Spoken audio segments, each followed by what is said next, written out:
All right, we are going to jump into a sales role play with Nicole and Justin. Nicole is going to play the closer for a fitness slash health offer, and Justin is going to play the prospect here. We're going to dive into the subtle nuances throughout the discovery portion of a high ticket sales call. And I'm going to show you the things that you absolutely need to be doing so that you can close more sales. So without any further ado, Nicole, kick it off with your opening question. So, Justin, in your own opinion, what is the biggest challenge that you're having with your health, with your fitness right now? Well, I feel like the biggest challenge that I'm having is I am working so hard to get fit and sort of lose my weight, but it just seems so difficult to keep the weight off. Okay.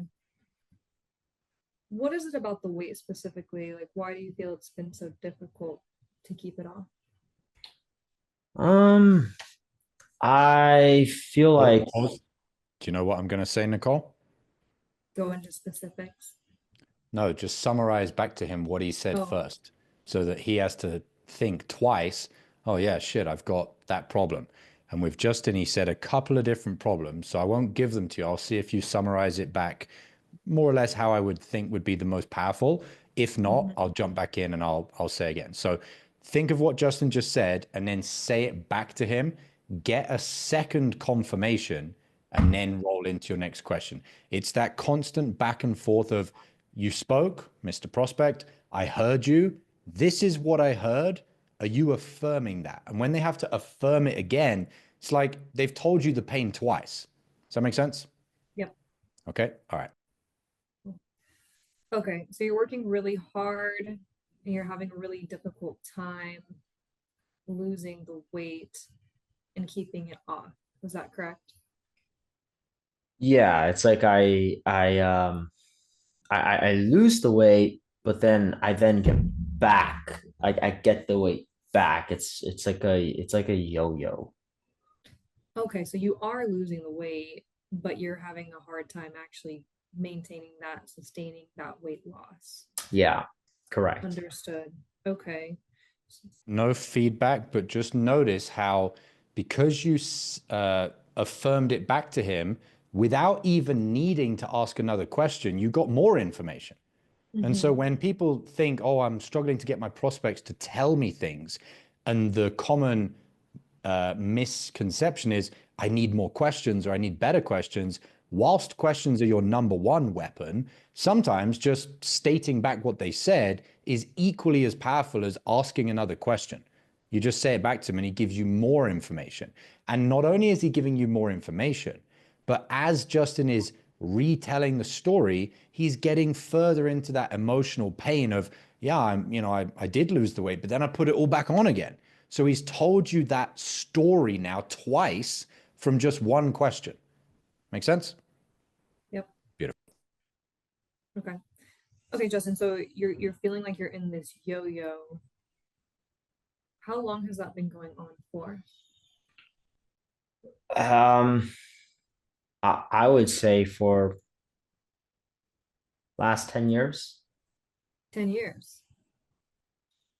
Wow. What's your current body weight right now? Uh, last time I checked, it's kind of embarrassing, but 290, I think. 290. You said that was the last time you checked? When was that? That was probably Wow. 3 months ago. Okay, so it's been 3 months. Do you think the weight has gone up in the last 3 months, down, or stayed the same? I think it stayed roughly the same. Stay the same. Okay. What body weight would you ideally like to be at? Hang on. Because the challenge with the prospect is I'm struggling to lose weight and keep it off. Are you more curious, if you really think about it and you really tune in, are you more curious about, what is your ideal body weight? Or would it be more of a personal thing that we're digging into with Justin? If because of what he'd had just said, you said any particular reason, given that you're struggling to keep the weight off, that you're not weighing yourself? Yeah. Because that's more of a unique piece of data, a unique piece of information about this specific prospect. It's a much more personal story. Whilst we have to get the abstract information, what is the number on the scale? How many years have you been struggling with it? What are you eating? What are you exercising, doing, etc.? The most important thing with a sales conversation is that we're having a unique conversation about the prospect's specific way of going through their problem. Justin's way of dealing with this problem is, I haven't weighed myself for 3 months. Oh, that's interesting. Why? Well, I was weighing myself every day, and then I got so fed up of this yo-yo. He's now telling us more and more and more pain. I was weighing myself often, then I got fed up. Okay, was there a specific thing that happened that led you to get so fed up that you stopped weighing yourself? And you see how now we're building this massive story about this guy is in such a bad frustration point of losing weight and not keeping it off that he's not even weighing himself. That story is where the real pain comes, not just from the data. Okay, so we're gathering data about abstract things, but more importantly, from the abstract things, we want to gather data about how those data points create this prospect's unique personal story of their challenge. Does that make sense? Yes. Okay. And then the other thing, I didn't want to pause you because otherwise I'll be pausing you all the time. You asked how long, which is a great question, but there are certain questions that you want to keep them up your sleeve because if you deploy them at a later date, they will have more power. So using the how long question, you said, how long have you been yo-yoing? He said, 10 years. It would have been more powerful if you'd have said, I don't really want to give you all the next questions, but I have to explain this. What weight are you trying to lose? As in, where is this weight? How much weight have you got there? Why are you trying to lose that weight? Why is that important to you? Blah, blah, blah, blah, blah. And say, so this specific section of weight that is, 60 pounds in, your love handles that is causing you to feel unattractive to your partner. How many years have you been going through this yo-yo cycle? Now the yo-yoing and the timeline is so contextualized that the power of that question is 100-fold. Whereas if we just use the question as like a generic question, we can ask it again later, but we're wasting our shots, the accuracy of the shots that we're firing. When you take a shot, you want to hit the bullseye. With every single question you ask, you want to hit that bullseye. Otherwise, it's a game where imagine if you were an archer and you say, right, you've got 10 arrows, you've got to hit the highest points. Whilst every single shot, so long as it lands on the target somewhere, is going to gather points. Do you want to gather 10 points by hitting the outside ring, or do you want to gather 500 points by hitting the middle of the ring? You're trying to gather as much points by getting as close to the center as possible. Does that make sense? Mm-hmm. Okay. All right. Keep going. Cool. Okay, so I went instead of saying ideally what body weight do you want to be at, then I would go back and say, okay, so it's been 3 months since you last weighed yourself. Why has it been 3 months since you weighed yourself? Well, I've just been so embarrassed to just look at how much I weigh every day. It feels so demotivating to know that I was putting in the work and then it just didn't feel like I was going anywhere. And um, that's kind of what happens year in, year out. I would have these spurts where I would be very good, and I would weigh myself and I would see the sort of numbers go down, um but maybe not as quickly as I would like, and then it just goes back up. I fall back into my bad habits, and then I just sort of run away. So it's just something I don't want to be looking at, like a form of avoidance, if that makes sense. Mm, okay. So from what I gathered there is that you're putting in the work, you're seeing the results, but because you're not getting it as quickly as you would like, then you lose motivation, fall back into old habits, and basically give up on yourself. Is that accurate? Yeah. Okay.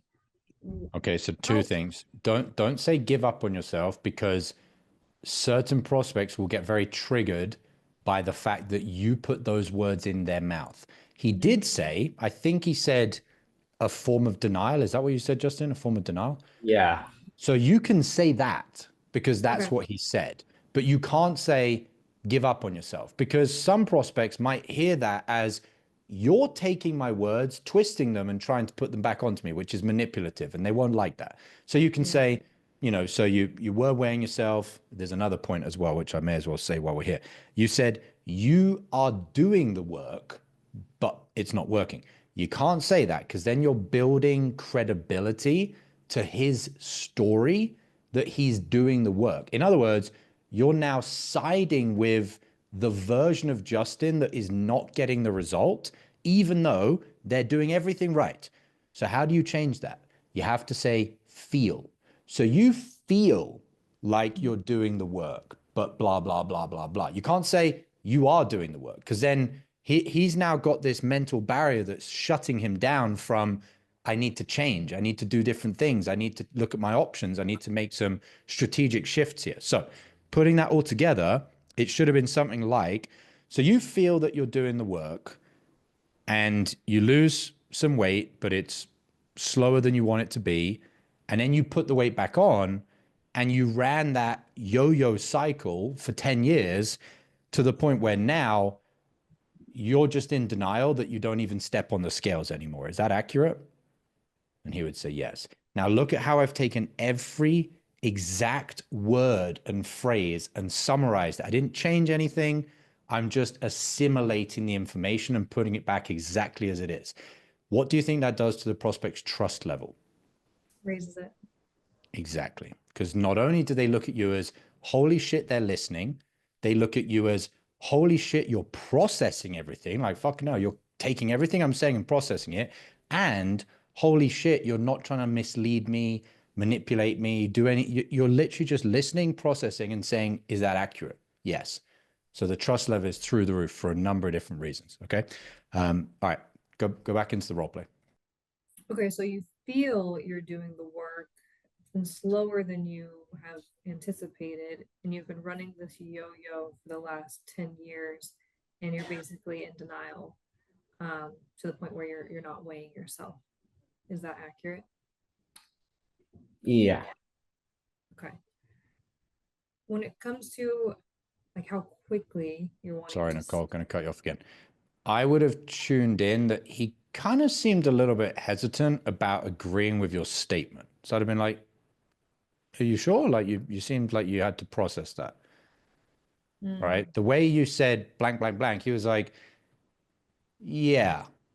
I would mhm. have been like, well, did I get everything accurate? Did I miss anything? Is there anything you want to add? That detachment and slowing down also builds trust. Plus, it opens up the doorway for the prospect to add whatever they feel is missing. Prospect might say, no, I've never really thought about it like that. That's also good, because now they're telling themselves, shit, I've never thought about it like that. Whatever it is, if someone slows down to process things and you give a confirmation question, hey, did I get that right? And they're like,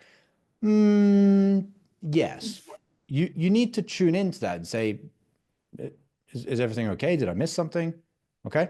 So I would have just noticed that. And then what you're going to say, Justin, was there a reason you did that? Yeah. Okay, well, don't The tell reason us. is, Don't tell us. Let Nicole do it. And then you can, well, it's actually not because of the prospect. That's why I wanted to say it. I think it's because oh, he's reading me.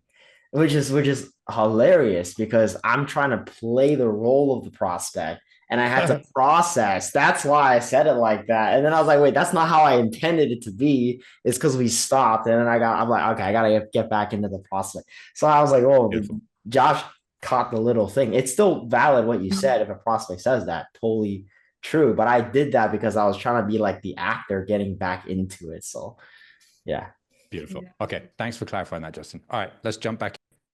Cool. Okay. So did I get that accurate? Was there anything that I missed? Yeah, Nicole, that's exactly what's happening even right now. Okay. Okay. Got it. So a big thing for you, it sounds like, is that it's not happening quickly enough. What is your timeline in terms of losing the weight? Biggest challenge, Justin? The Is big that the question? challenge. The biggest pain is you're not losing the weight as quick as possible. Would you say that's an accurate The, the assessment of the biggest challenge, at least what I was trying to tell Nicole, was I'm not able to keep it off. Keep it that's up. what I Okay. thought. So you got to be Yeah. careful that you don't attach to the wrong challenge because a lot of prospects will be very nice that they'll just say, yeah, but then you take the entire conversation going deeper and deeper and deeper down the layers into something that's a secondary frustration as opposed to the main frustration. So make sure when we listen to prospects that give us multiple things, we are able to assess what's really bothering. Sometimes it's intuitive, like, he said, I'm losing the weight, but it's a bit slower than I want. And then I'm not keeping it off. It was the tonality of and then I'm not keeping it off. That was really emphasized. I'm like, well, that's the real issue. It's annoying that you're not losing the weight as quick, but the real frustration, because it's coming out in the role play prospects emotions, is not keeping the weight off. If you're unsure though, if you're like, okay, so you mentioned you're not losing the weight as quick as you want, you're losing it slow. I wouldn't say I fucked that up. Say you're not losing the weight as you're losing the weight, but it's slower than you want. Don't say not as quick because that's upside down, flipping the phrasing. So you're losing the weight slower than you want to, and you're not keeping it off. Is there one of those that's like the main concern for you if there was one more than the other, or is it both equally as annoying? If you need to clarify, just ask. But sometimes you can just intuitively see, and sometimes it's obvious. It's like if someone lose weight a little bit slower than they want, but they kept it off, I don't think they really care, and they're probably not going to be on a sales call. They're on a sales call because they keep putting it back on. Mm. It's an Yeah. additional frustration that when they then try again to lose the weight that they just put back on, it's even more annoying because it happens so slowly. But if we could solve one problem, it would be you lose weight one time and it stays off. And then Justin wouldn't care about the slowness of losing weight. Does that make sense? Yeah. Okay. Okay. So you feel you're losing the weight slower than you'd like to. Then you also mentioned you're not able to keep it off. Which of those two is most important to you right now? I would say keeping it off because I've proven that I could lose the weight, right? And it goes at least in some direction. But keeping it off, I've been struggling with that. So keeping it off, in my opinion, is sort of the bigger root concern or cause Mhm. that Okay. we have to address, or at least I have to address. Sure. What is it about keeping it off that is a challenge for you? Um, I feel like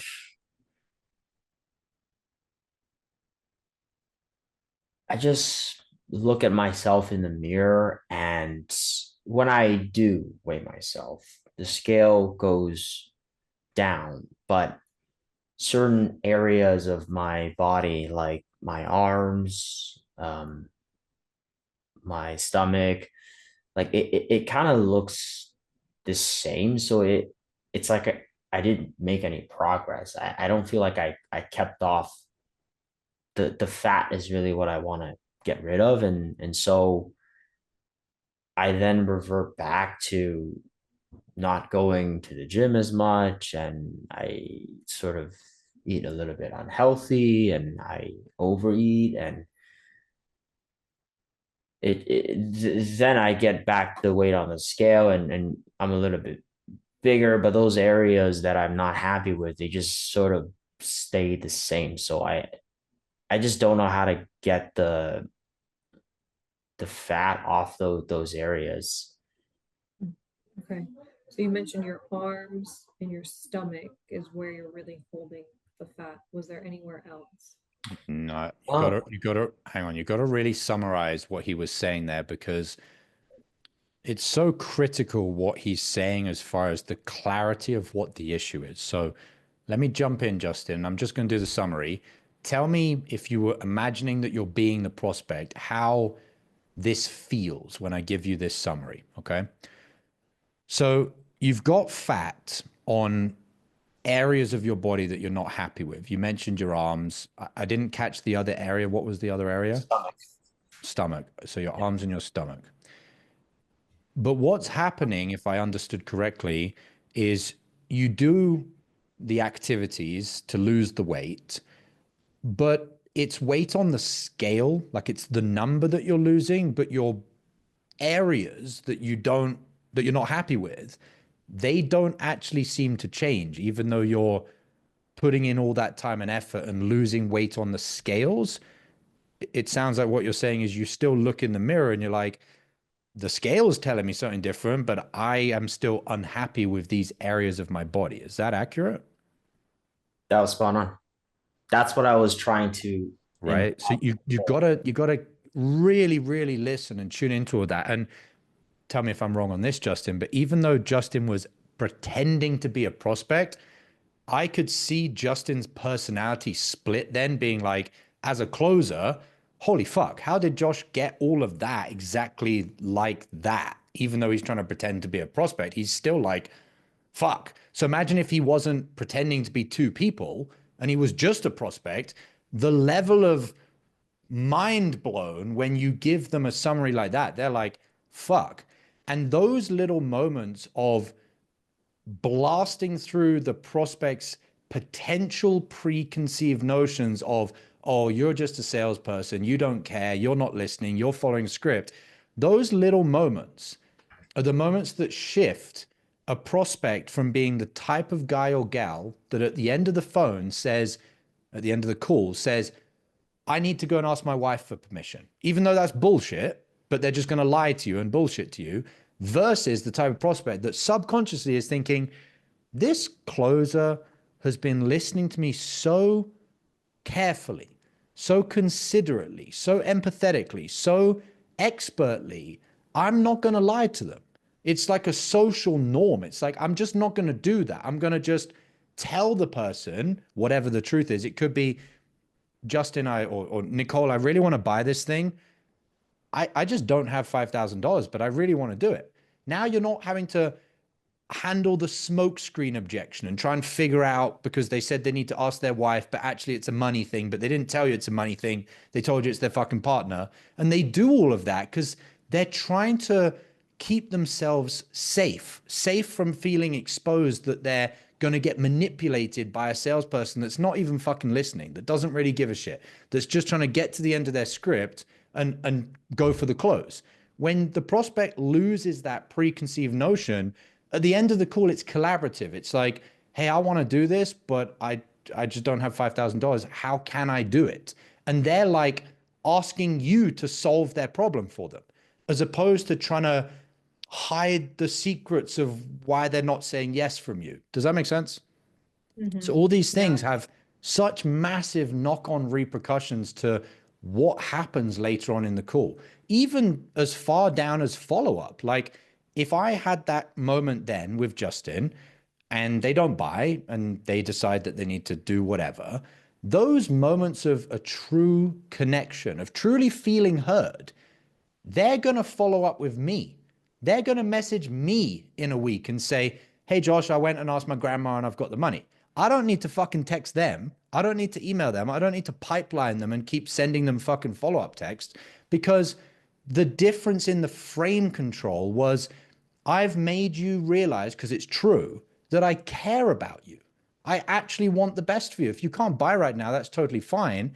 But you're going to remember for the next 2 weeks, 2 months, 2 years, that when you find yourself in a position of the resources to take action, you're going to remember the person that actually cared, and you're going to text them and you're going to say, hey, I know we haven't spoke for 6 months, but I've got the money now. Can I do this? And that's the difference between being a little pussy that has to follow up with everybody versus being a genuine closer that creates genuine connection that doesn't have to play the follow-up game. It's these moments in the sales call. That makes sense? Totally. Yeah. I was going to go into my, I guess, follow-up summary after asking, was there anything else? But you hit the nail on the head. I should just go straight for that. Yeah. All right. Keep going. Yeah. Okay. So you're holding this in your arms and your stomach, and you are seeing that you're actually, doing the work. You're seeing like weight loss, the number on the scale, but you're not actually seeing any, fat loss. And because of that, you're not able to continue with that progress, and continue to see those results. Was that correct? Yeah, Okay. that's exactly it. Okay. Understood. So, oh my gosh, now where was I even going to go?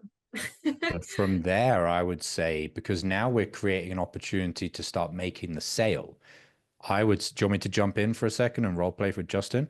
I'm just like confused on like we still need to get like the data, right? Like I still need Yeah. to know like when.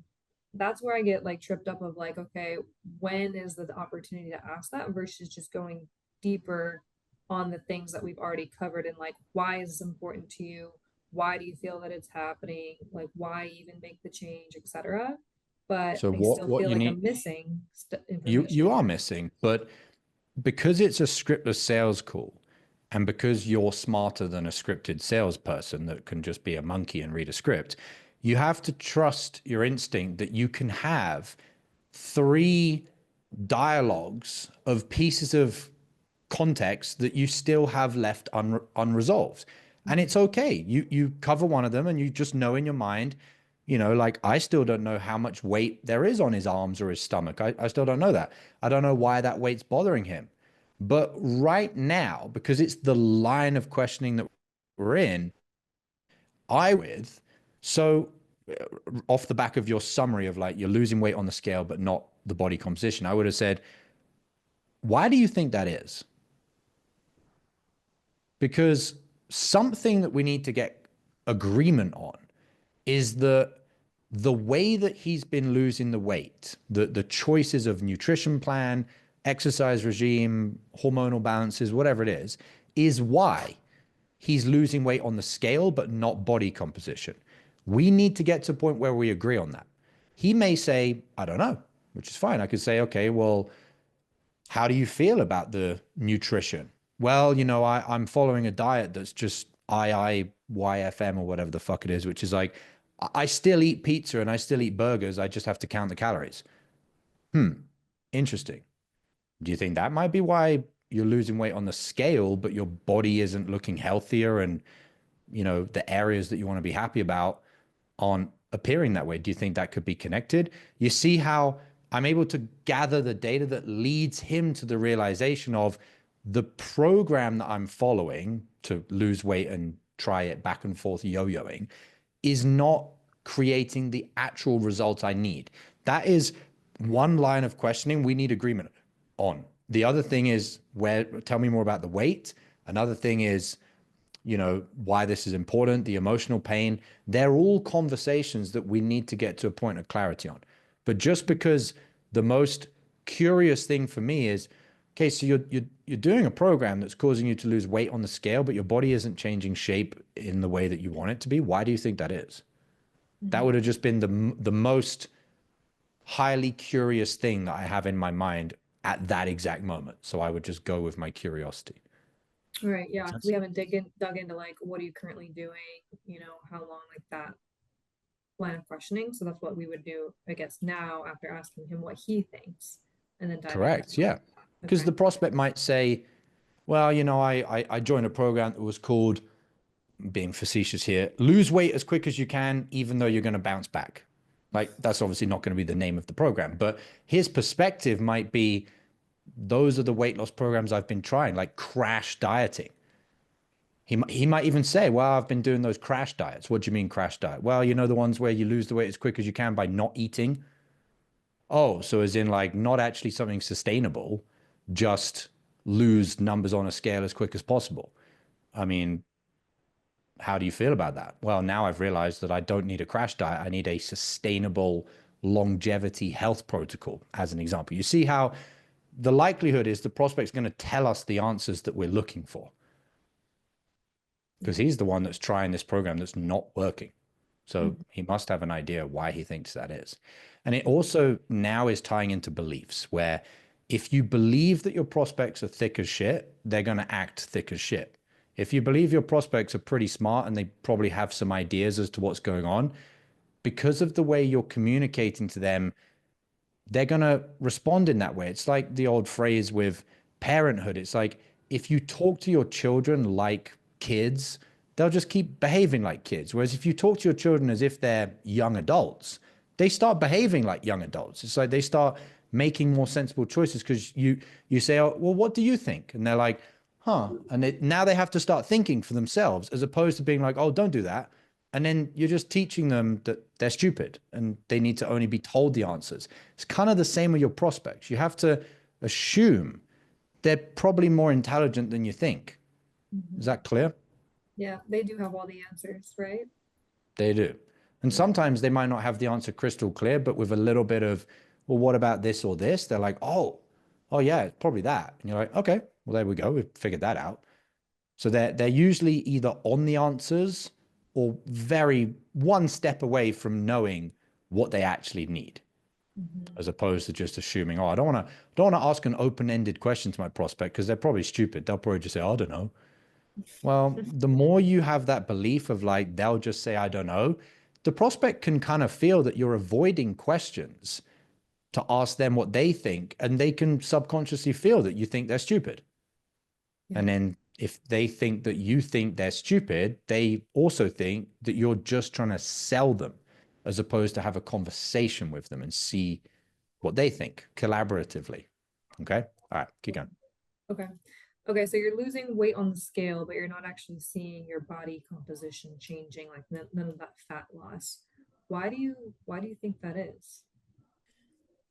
Um, Honestly, I really don't know. It could be genetics. Um, it just doesn't make sense to me how the scale's going down, but like my body composition is not changing. Mhm. I I don't know if it's just genetics. I'm not too sure. Okay, what are you actually doing to see that weight Oh, loss? nope. We've got to handle the genetics thing, because that's going to be a guaranteed reason he won't buy. So tackle the genetics thing. Try and figure out a way that you can delete that objection. There's a very simple question and a direction to take the conversation very quickly based on what he said that will delete that. Any I mean, ideas? I'm just thinking, like, why do you think it's genetics? Like, I need to know You're what you're giving him an open option to say, well, I know genetics are really important. What about if you just said, so you're considering that it might be genetics. Did you always have a significant amount of fat on your arms and your stomach that you're not happy with? Yeah, since I was a kid.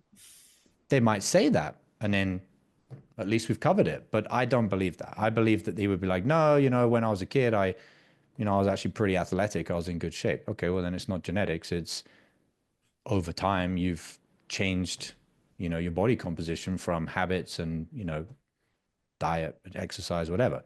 They may say, no, I was always like that. You say, okay, interesting. It's Mm. just interesting. But I want to discuss the idea about, well, is the genetics card, oh, it's my genetics. Is that a rationalization and an excuse, or is it factual, as close to facts as the prospect could give me? Like, oh no, I've always had shit ton of fat on my arms and my stomach. Yeah. Okay.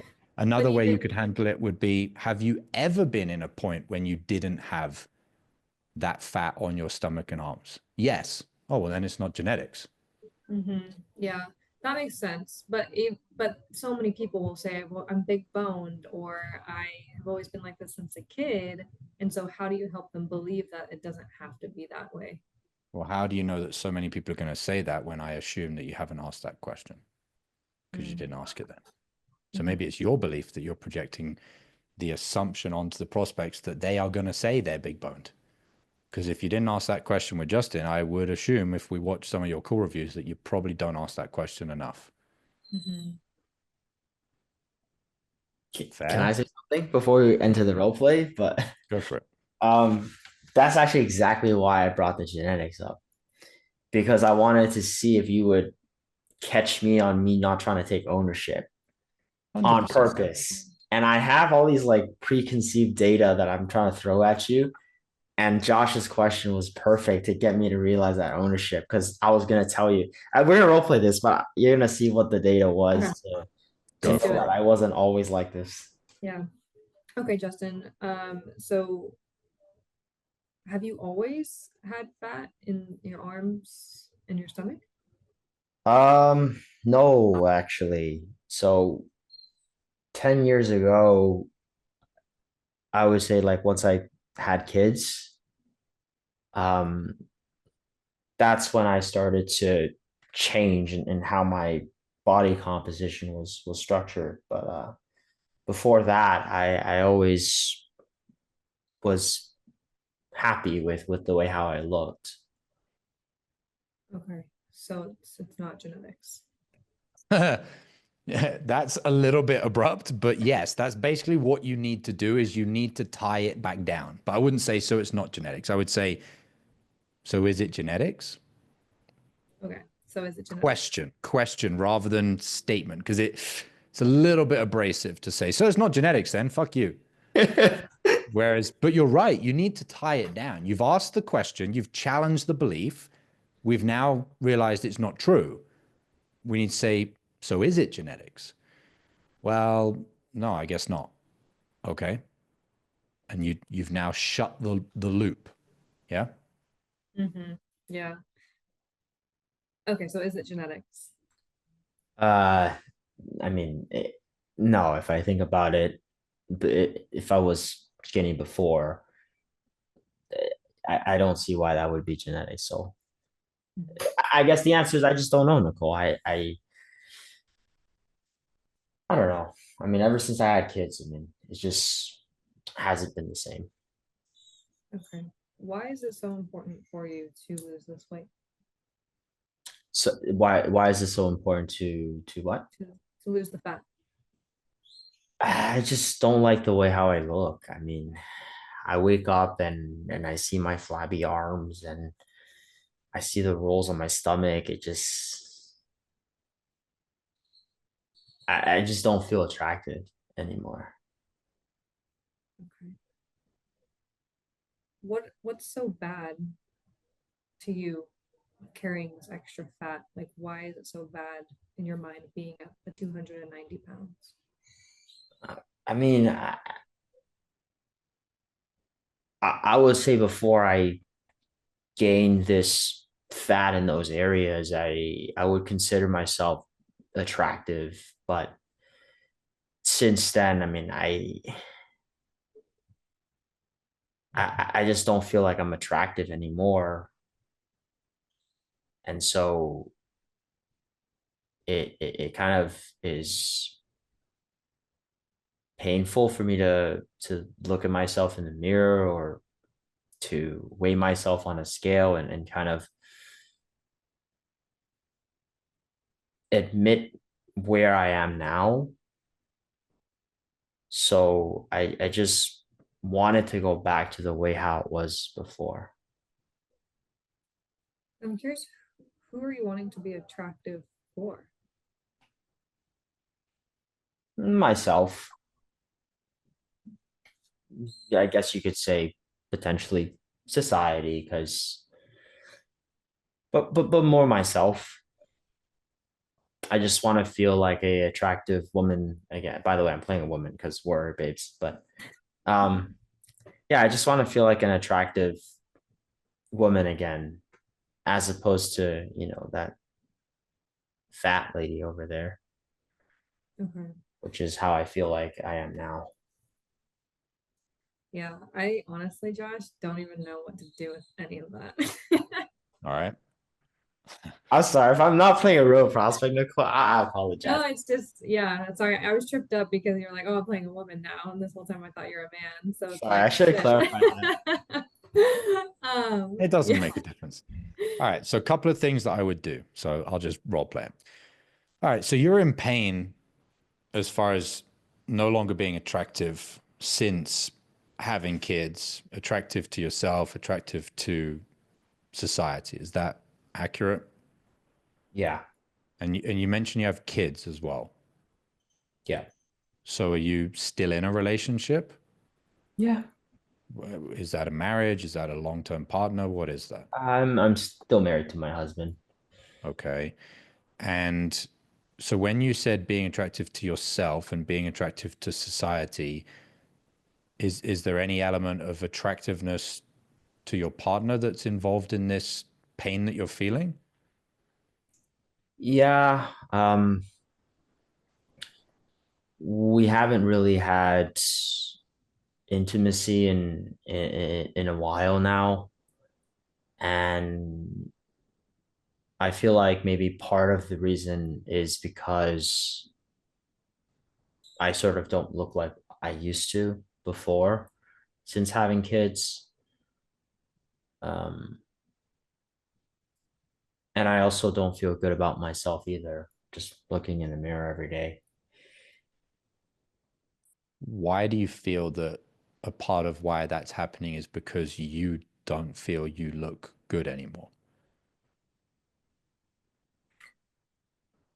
I don't think I understand your question, Josh. So I don't want to put words in your mouth, but there could be a couple of different reasons why you feel or why you're not having intimacy and haven't for some time with your partner relative to you don't feel you look good anymore. So one option could be your partner is literally not instigating that intimacy anymore, and you're feeling that it's because you don't look yourself. Another option is because you don't feel you look good, you're not allowing that intimacy because you feel embarrassed or something. I don't want to put words in your mouths, but what I do want to do is get clear on why do you feel you not being attractive is therefore causing you to not have intimacy? Does that make Mm. sense? Yeah, that does make sense. I would say it's more of in the beginning myself not allowing me and my husband to have intimacy because I felt embarrassed, and because of that I feel like I've sort of trained our relationship to now where he doesn't instigate it anymore, and I just miss the intimacy that we once had. Okay. Well, that's very self-aware of you. So you have all of these areas that you're not happy with, the fat on your arms, the fat on your stomach. You've been yo-yo dieting for 10 years. Um, and as a result of that, and you not feeling attractive since you had kids, you basically pushed away the idea of having intimacy with your partner to the point where now you've trained them that that's not something, you've trained them to believe that that's not something that you want anymore. Is that accurate? Yeah, Is that something you want, intimacy with your partner? I think it's necessary. Okay. So how do you feel you will ever have something with your partner that you think is necessary if you continue to train them that it's something you don't want? I I don't want to continue to train my partner Well, what that happens if you do keep training them as you have been? I mean, he's not happy. Oh, I'm not. he's not happy. Oh, And neither of you are happy. both of us are not happy. I mean, How do you know he's not happy um, we we argue quite a bit. about this? Um,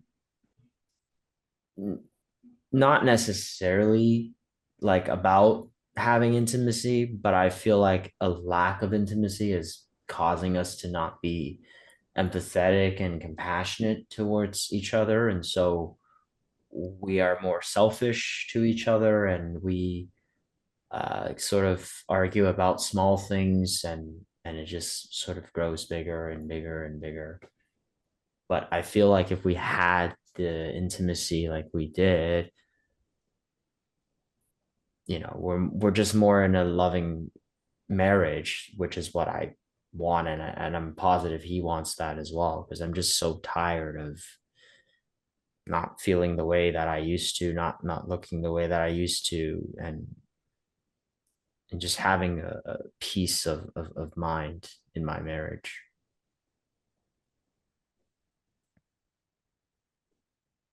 So if you don't have peace of mind in your marriage, what do you feel about your marriage now in terms of the state of affairs with your marriage? It's it's kind of gotten to a point where we're just together. It's monotonous, and there's no spark, and what's gluing us together is just our commitment to our kids. um Do you know anybody that's got kids where even though both people are committed to kids, that wasn't enough glue to hold them together? yeah, You sounded a bit hesitant there. I just had to think. But yeah, I have a Has that not crossed your mind that whilst your kids are obviously extremely precious to both of you, if things are monotonous, it might not be enough? Has that crossed your mind? Yeah, but I guess I'm just using the kids as the glue, but I still want to stay with my husband. I deep down I still love him very much. So I still want to be with him. I don't want to separate. Um, and I, I, yeah, go I, ahead. as a bonus, we have kids together. So I would also like to stay as one family unit. What I'm asking you if you've considered is, do you believe that there are other people out there, husband and wife, that both want to stay together and have kids, but because the relationship had become monotonous and the necessary intimacy was lacking and there was fights all the time, that things just couldn't stay together? Yes. Do you feel your marriage is on that path to there if nothing changes? Yeah. It, Okay. we're ready there actually. So How do you mean? um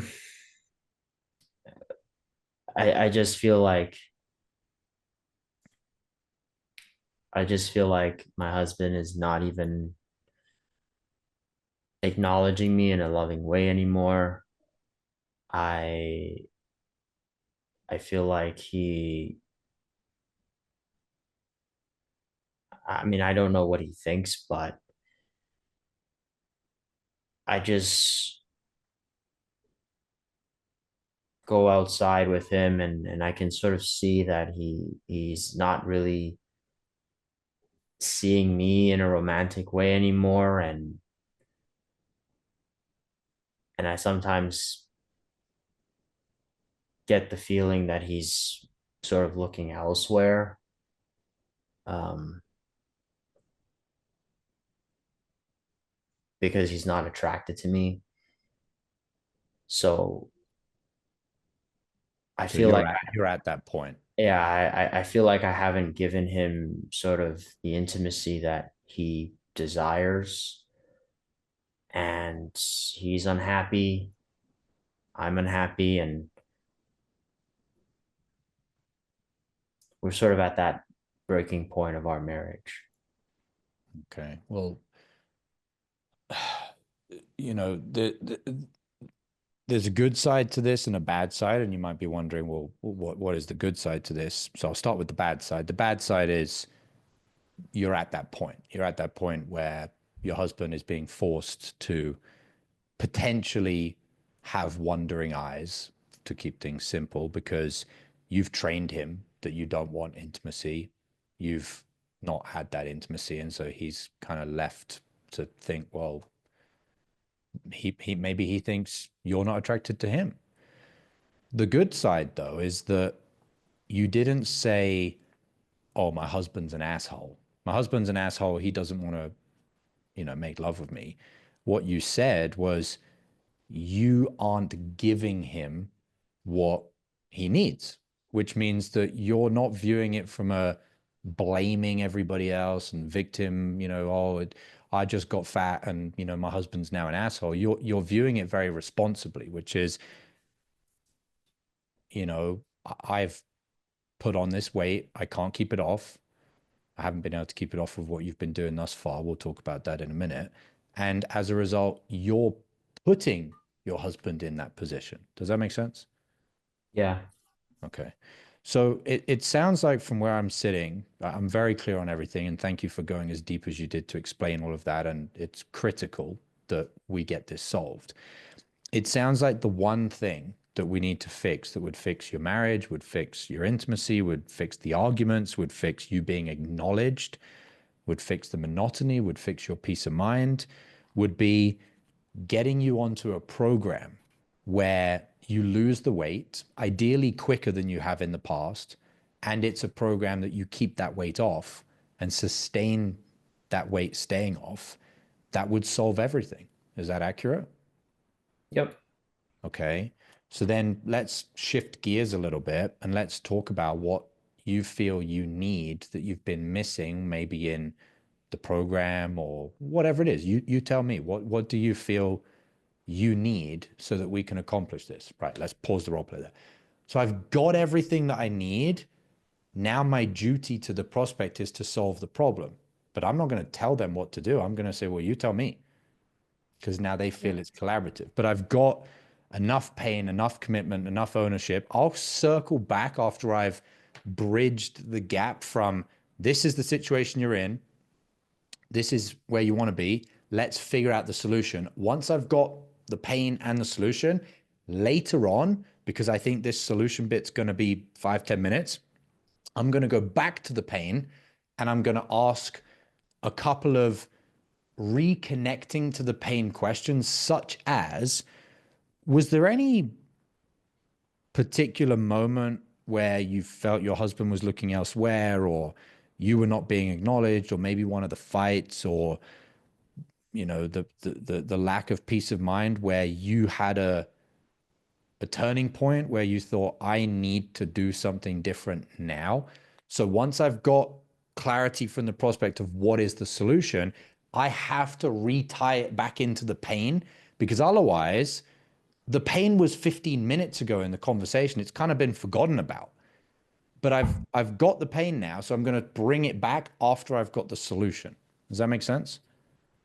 Now, I kind of got the impression that both of you, but specifically Nicole, had a bit of a light bulb moment once you saw that I'd kind of got what I needed. So what was going on there from either of you? I kind of saw it on Justin's face as well.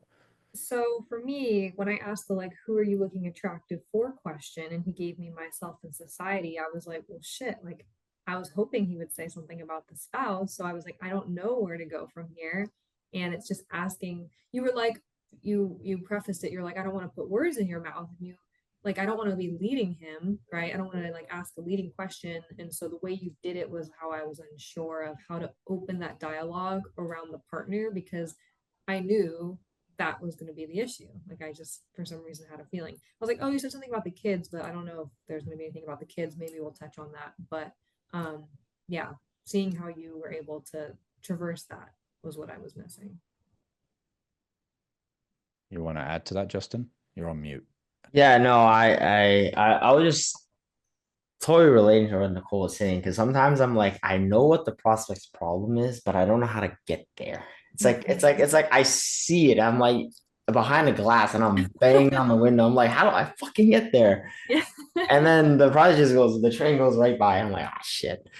But no, as far as the role play goes, yeah, like I was just surprised. It's like when I'm role playing, is like I have to stay on the ball to like be a real prospect, and I had to like actually feel the emotions. So I think Josh, like it was very like efficient the way how you were just asking me like you're spot on with a lot of the things you're saying. It's like I'm trying to give you those answers like from a closer. I'm like, okay, this is what I'm hoping you're gonna get into, and then you get it, and I'm like, okay, it's nice. Okay, and then we go to the next thing. So yeah, no, that was good. Yeah. And so going back to your point, Nicole, which is, you kind of knew it was the partner, is like, well, yeah, your intuition is correct that you're like, hang on, the reason your intuition is correct is because it it wouldn't have made sense for a prospect that is married to be saying that they want to be more attractive to society. It's like, well, who the fuck do you want to be more attractive to? You're in a relationship. Like, you're not single. Now, you can't say Mhm. that way to the prospect, but it means that my curiosity, where two things didn't compute, was like, well, I have to ask this question because that doesn't make sense.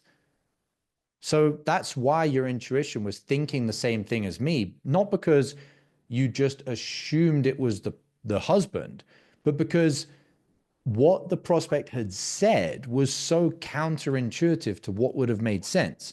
Oh, I want to be more attractive to society. 30 seconds earlier said, I've got two kids. Now, maybe they're single again. Well, that makes sense then. But they're either single again, and so then it's being attractive to single people of the opposite sex, or they're not single, which means that what they just said was a distraction. Oh, society, I want to be attractive to society. Well, hang on a minute. You said you had kids. Are you married? Yes. And then my question was like, I didn't say, well, it's probably not society then. It was, so I know you said society and I know you said yourself, but what about attractiveness to your partner? And then the prospect is like, oh, well, actually, that's the real shit. And Mhm. it's a great role play example from Justin because most prospects are going to attempt subconsciously, because they're talking to a total fucking stranger on the phone, to mislead you. Not because they want to mislead you, but because talking about the real thing is really hurtful. It's really painful for people. It's like what the prospect wants to say is, my husband is not acknowledging me, looking elsewhere, and I'm fighting with them. But they're talking to a total stranger on the phone that they've never met in their life. So what are they going to say? Oh, well, obviously being fat, Nicole, I'm not really that attractive to society. They're trying to tell you a textbook answer because they're talking to a stranger. So you have to be intuitive enough and aware enough and tuned in enough to be like, well, you did say you had two kids. So what about that? Yeah. And you have to play the fine line of, I kind of assume that my prospects aren't gonna immediately first answer, tell me the real thing, but I'm not viewing them as bad people. Actually, I'm viewing them as even more the type of person I need to save, because their distracting information is a representation of how painful it is, the real thing that's going on. So I'm actually viewing it in my favor. I'm like, I'm kind of like smirking. I'm like, the prospect isn't telling me the real thing because they're in a real bad place. So that's a good thing that they're not telling me the real thing, because I'm going to be the one that's going to come and save them. So if they told you the real bad thing straight away, I'd kind of be like, oh, well, maybe they're not in that bad of a position then. That would actually be a bit of a concern for me. It would be the opposite. Does that make sense? Whereas a bad closer would be like, oh, my prospect's kind of lying to me or not telling me the truth. Like, what a bad person. I don't want to help them. It's like, no, like your duty is to help the people that are in such a bad position that they're trying to deny it even to themselves. They don't want to talk about it because it's that bad. Yeah. Okay. Crazy part was there was a point where Nicole, you were like gonna data gather, and we would have just like totally went over all of this stuff. That's Yeah, the because crazy part to me. what's like funny is I'm like, there's so many ways to skin the cat, right? So it was like, how do I get you to realize, you know what I mean? I was like, do I get the data and show you from a logical perspective, or it's going down the emotional route, which obviously is going to be more powerful, like Josh just did. And so it's like connecting those dots in my own brain of like, oh, this is the way to do it. This makes the most sense, but it's going to be different every time. And it's like Josh said, it's just use your intuition to ask the question, like what's going to make the most sense in that moment. So that's super helpful. Whether you go data or whether you go emotion, so long as you're asking data about the things that are going to be the most exposing, or you're asking emotional questions about the things that are going to be the most exposing, they will both end up in the same place. Like I could probably literally redo that call and go in a different direction and still end up talking about the intimacy with the husband. Mm-hmm. Because so long as you're following the line of the truth, if it goes this way to get here, or it goes this way to get here, the final destination of the truth is going to be the same. But you only get there if you follow one step at a time, going through moments of truth. Whereas when we just start asking data about, like, oh, what do you do for a job? But well, that's not really connected to the fact that at the start of the call, it was there is areas of fat that I'm not happy with. Well, there's a reason that someone's not happy with areas of fat. As long as I just keep going, I'll eventually get to that. Your happiness is relative to something. You're not happy with the fat because you go to work every day and all the other people at work are 20-year-olds and look great and you feel out of place. You're not happy with the way you look because you're single and you got parents that are pressuring you to settle down and you can't date because you don't want to go on dates because you feel embarrassed. Whatever it is, areas I'm not happy with is gonna go somewhere. So, and that was like one of the very first things in the first few minutes that Justin said, Justina. Justina. Yeah, I was gonna say I'm playing a woman. I'm trans now. Yeah. So, all right. Do you want to jump back in, Nicole, to any of that and practice any of that, or do you feel like you've got enough? I mean, yeah, I feel like it makes sense. And that's like the biggest lever I personally can pull is going into like what you just did. I don't think I've definitely done something similar to that, but not to like maybe that extent. And Yeah, so it's just strengthening that muscle for me, really. 100%. Um, so when you went after to bring the pain back though, so you're asking like what was that signature moment, and then Justina would say something about like, oh, a fight or something that happened recently, and would you just close it out at that point, like how much longer, and roll into the pitch? Correct. And now I can connect it to the how much longer are you going to continue doing, insert the reciprocal of the solution that would get them to the result. So it would sound something like this. Okay, so you had that argument 2 days ago. What was interesting is that when you had that argument, it was actually, a real killer for you because having not been acknowledged for so long, to then actually kind of feel acknowledged by having to have a fight was kind of that realization for you that, like, I don't want the only time that I'm acknowledged by my partner to be because we're having a fight. So my question for you then, Justin, is how much longer are you going to follow these crash diets that don't give you the right principles and teach you how to be self-accountable to your own health and fitness, and teach you how to actually go to the gym yourself rather than needing a online personal trainer for 3 months and then you do the crash diet and then you don't have anybody and then you put the weight back on again? How much longer are you going to continue following those types of programs that mean that you keep putting the weight back on, not having intimacy with your partner, not being acknowledged, and ultimately being at the point now where that could be the end of not only your marriage, but a stable family household for you and your kids? And then they would say, so you see how now, because I've got everything, and what's weird is like the how much longer question can sometimes get really fucking long because you have to connect everything together. Yeah.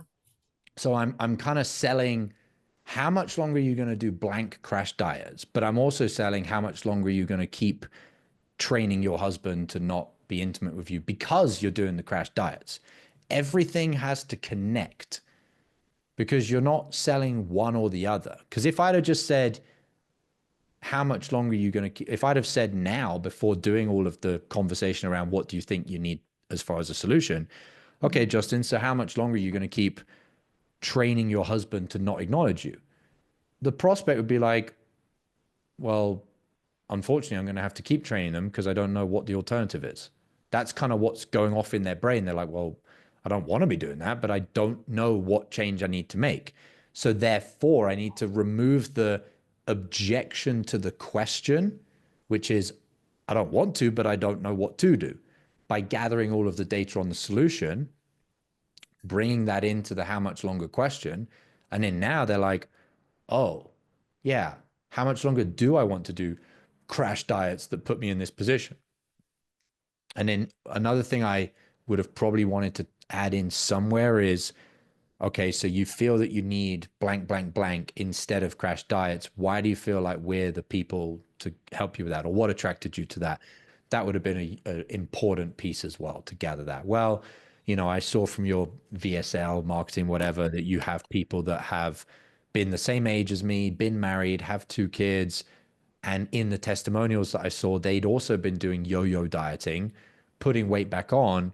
And they said in the testimonials, the blank super health protocol thingamajig was the one thing that allowed them to no longer have to keep going around in that cycle. So they'll tell you whatever the reason was. Yeah.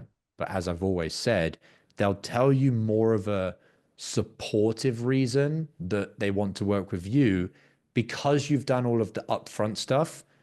They'll like create their own fucking reasons because they're trying to maintain consistency with this closer has been very helpful. This closer has been able to figure out my shit better than I've been able to figure it out. This closer has made me go deeper than ever before in the consequences. So I don't want to go and now have to argue against working with them. That would just be like a waste of their own time. The prospect would have just been going closer and closer to a solution and then self-sabotage themselves by answering a question in a certain way that would be like, well, I don't really know enough about you. They're not going to say that. They're going to be like, oh, well, I saw, you know, one testimonial, and one testimonial all of a sudden becomes the one sword that they're willing to die on as to why they're going to give a total stranger $10,000 because I've connected the whole story together for them. Is that clear? Yep, makes total sense. Thank you. All right. You're very welcome. Any other points from either of you guys or any other questions or feedback or anything you want to clarify?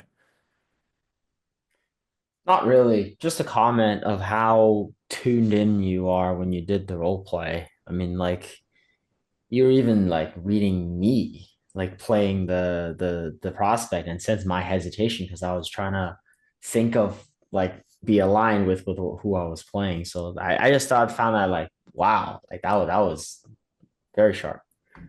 Yeah. It's because I know if you're not reading from a script, one of the key things that's going to allow you to catch everything and not miss anything is the fundamental foundation of being tuned in.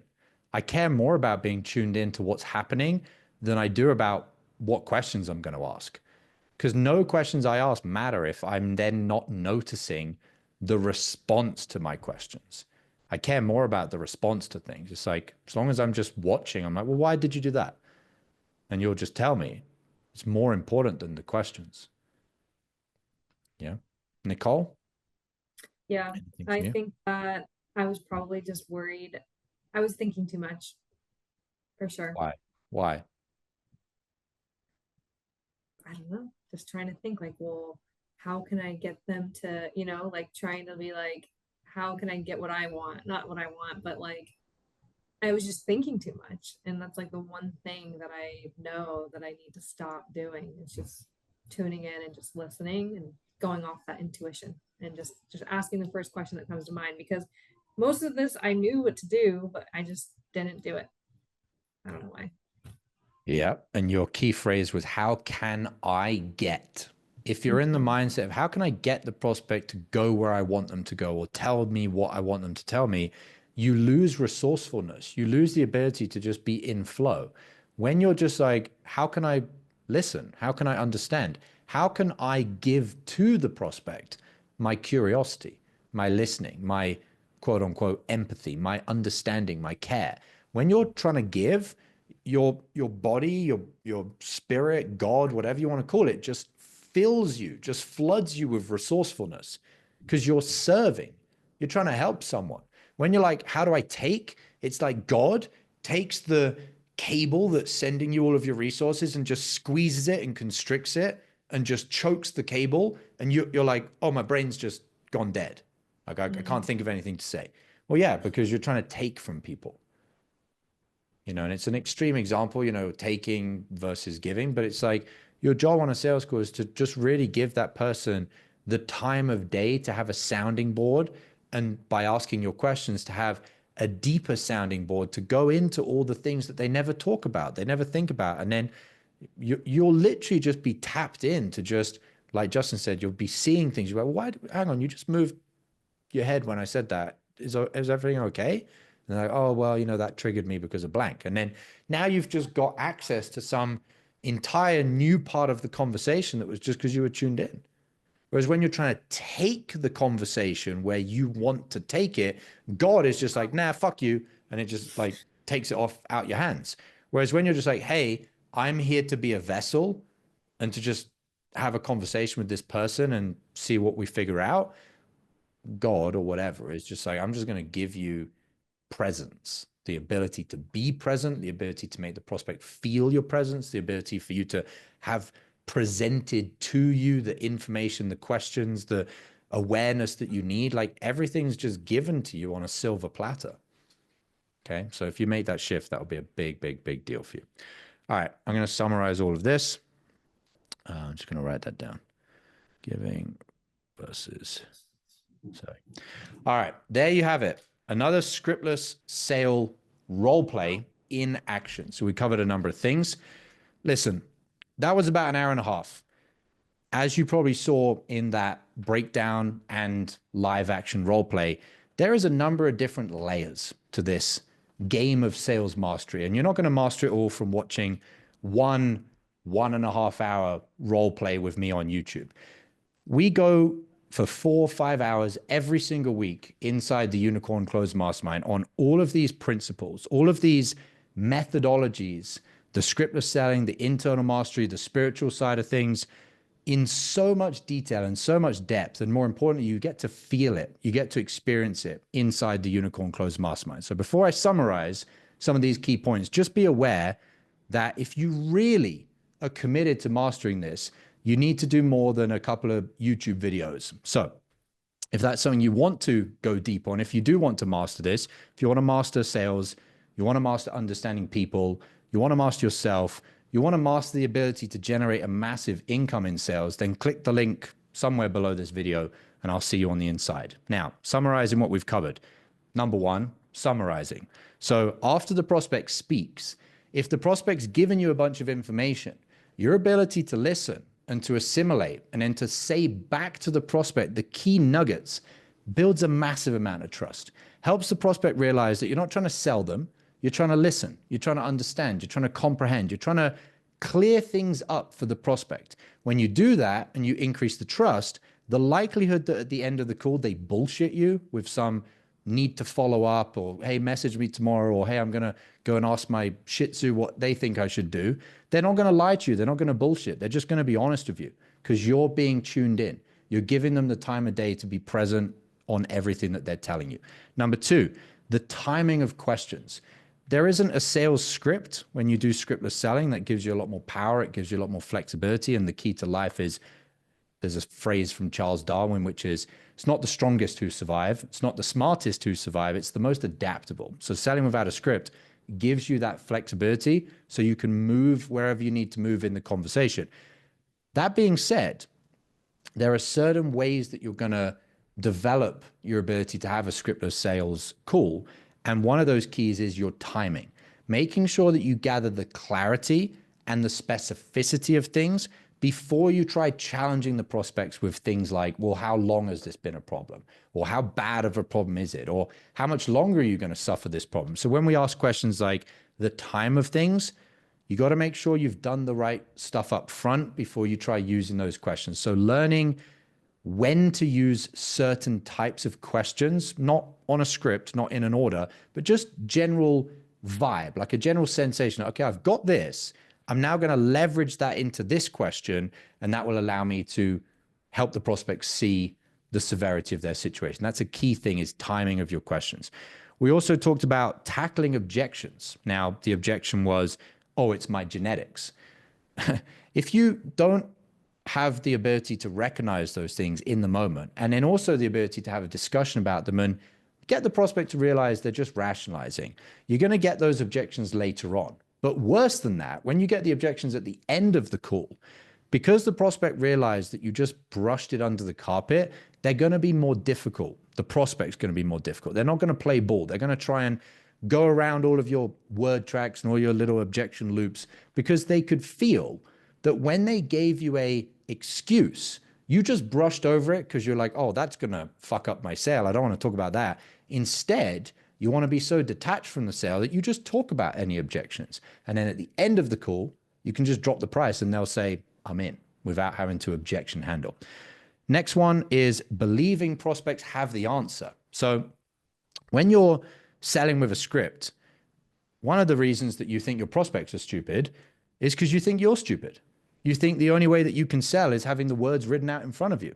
So if that's your belief about yourself, how would you ever have a belief that your prospects are more intelligent than you? You can't, because that would ruin your ego. So until you realize that you have the ability, with the right training, to have a real, unscripted, no BS, authentic conversation, you're always going to show up to your calls thinking, my prospects are thick as shit as well. And they can feel that. They can feel that by the questions you're avoiding. They can feel that by the way you're trying to lead them with certain questions or word tracks. Instead of doing that, on one hand, realize and believe that the prospects have the answers, but also then realize that you have the ability, if you want to sell at a much, much, much, much, much higher level, which is an authentic way of selling, a non-scripted, non-fake, non-faking your tonality of way of selling. If you do that, you'll find that prospects just open up more because you've shifted your reality of what's possible. Final one, massive one, shifting your energy from taking, from trying to get what you need from the sale, and moving that to serving. Money follows responsibility. And part of responsibility is meaning you want to help people. You want to give to people. Zig Ziglar said, if you can help enough people get what they want in life, you can have whatever you want. That means you have to move away from this energy of, I'm taking the information I need from the prospect. If you try and take, an equal force will resist that, and the prospect will try and withhold the information. This is not going to change tomorrow. You may hear me say it. You think, yes, Josh, that makes total sense. I'm going to change my mindset. I'm going to start shifting into service. It won't change like that. You have to start getting around a community of other people that are living these principles, that are committed to these principles, that are setting a new standard of what it actually means to have the duty and the honor of being a true salesperson. So if those are all things that you want to learn, all things that you want to master, as I said before, click the link somewhere below this video, and I'll see you on the inside of the Unicorn Closer Mastermind, where we train all of these things in depth, teach you how to sell without a script, teach you the internal mastery, and ultimately teach you how to get fucking rich as a salesperson. I'll see you on the inside.